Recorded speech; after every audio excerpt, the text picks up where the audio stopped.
O substituto perfeito. Eu já preciso te adiantar que esse substituto é Jesus. Aquele que não conheceu o pecado, ele o fez pecado por nós, para que nele fôssemos feitos a justiça de Deus. 2 Coríntios 5:21. Objetivo: entender a obra da expiação substitutiva realizada na cruz de Cristo para, encorajados por esta mensagem, levar outras pessoas a se reconciliarem com Deus. Nós estamos agora na lição número 5, que, como você já viu no título do vídeo, é o substituto perfeito.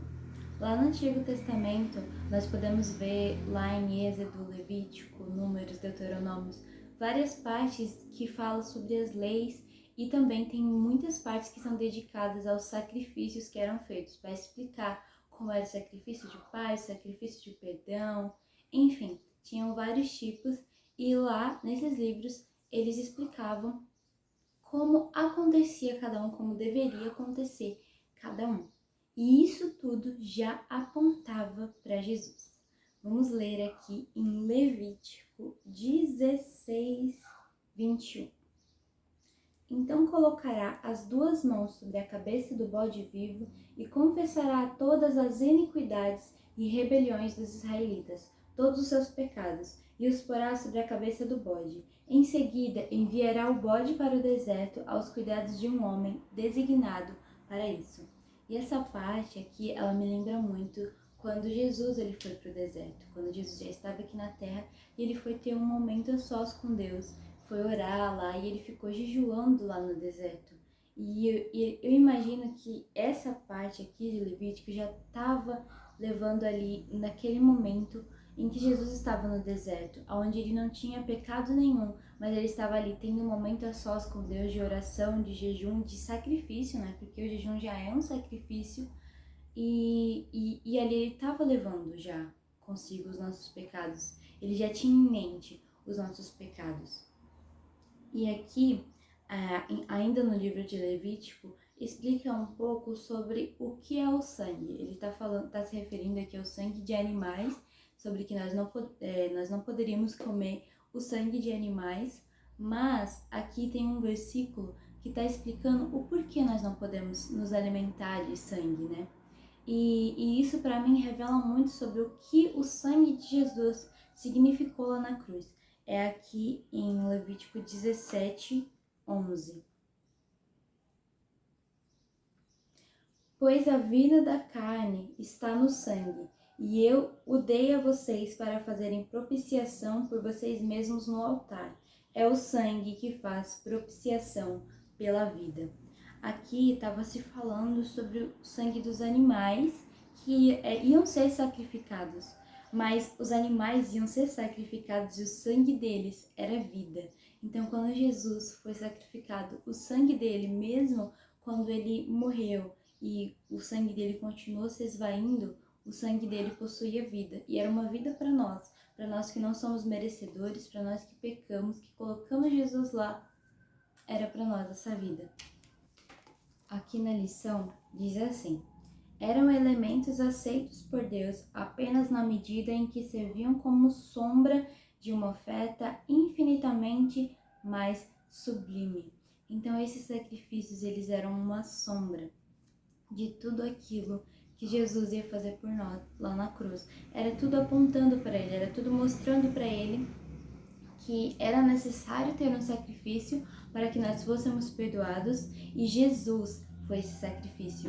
Aqui essa leitura que eu vou fazer, ela é um pouco mais extensa do que as outras, mas eu acredito que ela tenha muitos detalhes, ela explica muito bem o que fala nessa lição. Então eu vou estar lendo aqui em Hebreus 10.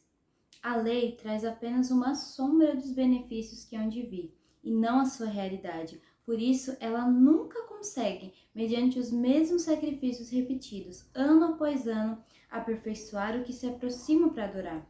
Se pudesse fazê-lo, não deixariam de ser oferecidos? Pois os adoradores, tendo sido purificados de uma vez por todas, não mais se sentiram culpados por seus pecados.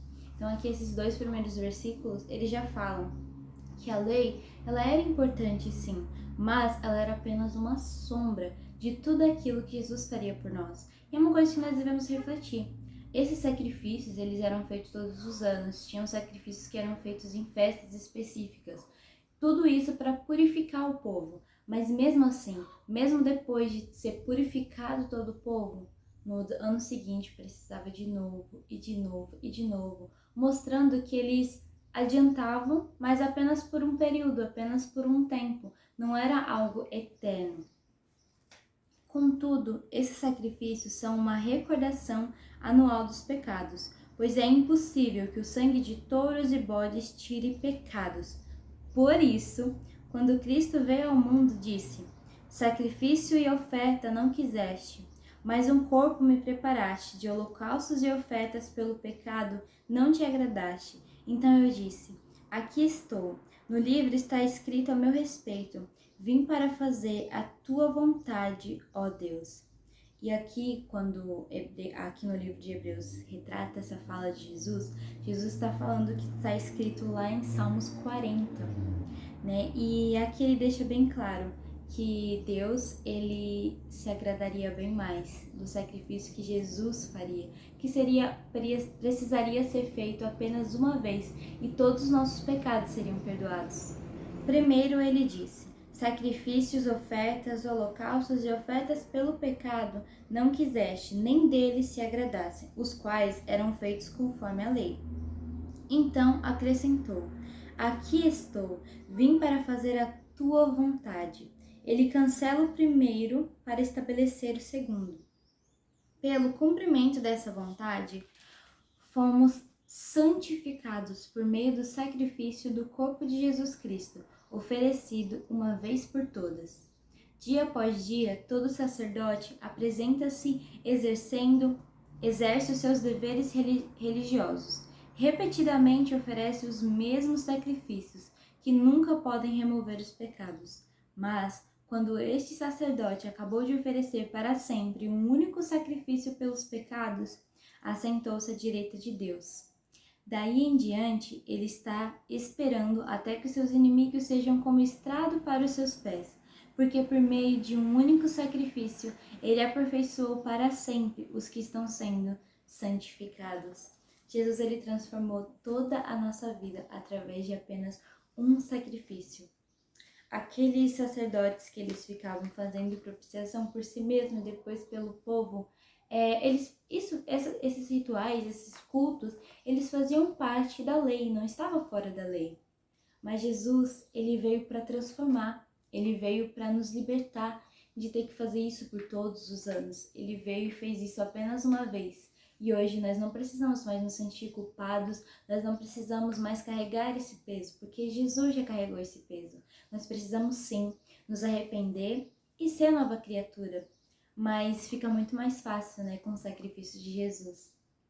Aqui na lição também diz: Todavia, se em santidade Deus repudia o pecado e em sua justiça ele exige o pagamento da dívida, em seu amor, Deus provê todos os meios para a reparação. Caso você não tenha entendido, aqui fala que Deus é santo. Então, ele não fica no pecado, ele repudia o pecado, mas ele é justo também. E por ser justo, você precisa pagar por algo que você deve. E quando nós pecamos, nós estamos devendo algo. Nós sabemos qual é o correto a se fazer e nós fazemos o errado. Então, é necessário ter uma dívida. Mas Deus também é amor.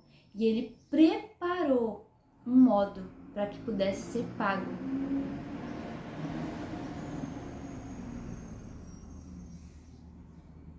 E aqui que diz: Deus provê os meios para a reparação. Nós não conseguiríamos reparar com as nossas próprias mãos, com a nossa própria mente. Por isso, lá em Levítico, lá no Antigo Testamento, Deus ele provia as leis para que nós pudéssemos ter um modo de ir nos purificando. E agora, no Novo Testamento, na Nova Aliança, ele trouxe Jesus para trazer de uma vez por todas, a nossa libertação, de uma vez por todas, pagar essa dívida. Então, é muito maravilhoso pensar que Deus é santo, ele não aceita o pecado, Ele precisa que seja pago esse pecado, porém ele mesmo proveu uma forma de pagar pelo pecado, né? Vamos agora fazer uma leitura aqui em 1 João 2:2. Ele é a propiciação pelos nossos pecados, e não somente pelos nossos, mas também pelos pecados de todo o mundo. Então, Jesus, ele não veio para perdoar só o pecado das pessoas que vão à igreja, somente do povo de Israel. Ele veio para de todo o mundo. E é por isso que na palavra fala para nós amarmos uns aos outros, porque Jesus, ele fez isso por todas as pessoas, sem ver a raça, gênero, idade, ele não viu nada disso. Ele se entregou por todas as pessoas, por todo o mundo. Então, nós fomos livres da culpa do pecado, nós fomos livres do castigo, né? Porque o justo seria que nós pagássemos, seria que nós sentíssemos o peso, mas Jesus, ele veio para nos libertar e ele se entregou em nosso lugar. Ele foi o substituto perfeito. E quando nós entendemos isso, nós temos um coração mais grato. Nós temos uma vida mais grata. Uma vida grata pelo sacrifício de Jesus. E nós entendemos que os sofrimentos que nós passamos hoje se tornam leve. Porque Jesus já levou o mais pesado, Jesus já levou o mais difícil. Aquilo que nós não conseguiríamos fazer com as nossas próprias mãos, aquele peso que nós não conseguiríamos suportar, ele já carregou. Então agora vamos agradecer a Deus por este substituto perfeito. Senhor, meu Deus e meu Pai, muito obrigada, Pai. Obrigada por ter enviado seu Filho para nós. Nós não merecíamos porque nós somos pecadores. Nós continuamos pecando todos os dias, mas mesmo assim a tua graça e o teu amor ainda está sobre nós. O Senhor mesmo proveu um lugar, o Senhor mesmo proveu um modo para que fosse pago a dívida, Pai. A dívida que nós fizemos com o Senhor lá nos primeiros dias. Lá em Gênesis está registrado a primeira vez em que nós caímos, Pai. E nós continuamos caindo, mas o Senhor continua nos levantando, Deus. O Senhor continua nos purificando através do sacrifício de Jesus, que foi necessário ser feito apenas uma vez, Senhor Jesus. Que nós possamos ser gratos, que nós tenhamos um coração grato por isso, que nós possamos amar uns aos outros, porque o Senhor morreu por todas as pessoas, por todo mundo, Senhor Jesus. Toma, Pai, o Brasil em tuas mãos, Pai. Que nós do Brasil tenhamos a consciência, Deus, que o Senhor se sacrificou por nós. Que toma, Pai, este mundo, Deus, em tuas mãos. Oh, Deus, tem acontecido tantas coisas, tantos problemas, mas eu sei que o Senhor é maior e que o Senhor pode trazer a alegria do coração, Pai. Porque essa alegria, Deus, não é isento de tristeza, não é isento de sofrimento, mas é que nós temos uma alegria firmada em Ti, Pai. Uma alegria, Deus, firmada na Tua palavra, firmada na Tua vontade, Jesus. Pai, que essa pessoa, Deus, que está ouvindo ou que está assistindo, Pai, que ela possa ser ricamente abençoada, Deus, pelas palavras que o Senhor diz. Pai, que o Teu Espírito Santo venha tocar e venha enviar este vídeo, Pai, para as pessoas, Deus, que é necessário, para as pessoas que estão no centro da Tua vontade, Pai. Eu não sei o que o Senhor muitas vezes quer dizer, mas eu me coloco, Pai, como vaso, Deus. E que esta pessoa, Pai, também possa se colocar como vaso, Pai, para ser usada por Ti. Um vaso, Pai, de barro, Pai, mas que é cheio de Ti, cheio do Teu Espírito Santo. Porque o nosso valor, Pai, está naquilo em que nós carregamos, que é o Senhor. Muito obrigada, Deus, que nós possamos nos permanecer em Tua presença hoje e sempre. Amém. Que o meu coração e o seu permaneçam em chamas até a volta de Cristo. Amém.